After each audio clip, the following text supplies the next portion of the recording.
Jelang laga menghadapi Bali United di ajang playoff Liga Champions Asia, skuad PSM Makassar kembali menggelar sesi latihan rutin. Sesi latihan ini merupakan latihan terakhir tim berjuluk Pasukan Ramang sebelum bertolak menuju Pulau Dewata.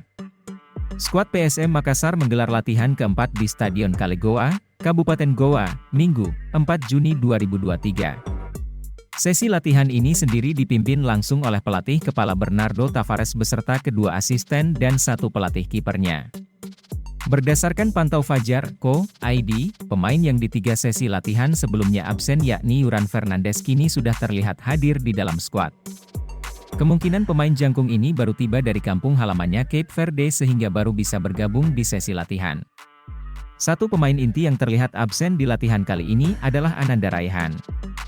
Belum ada konfirmasi terkait absennya sang pemain. Sementara itu, 2 pemain asing baru PSM, Kai Linares dan Adilson Silva juga terlihat hadir di sesi latihan kali ini.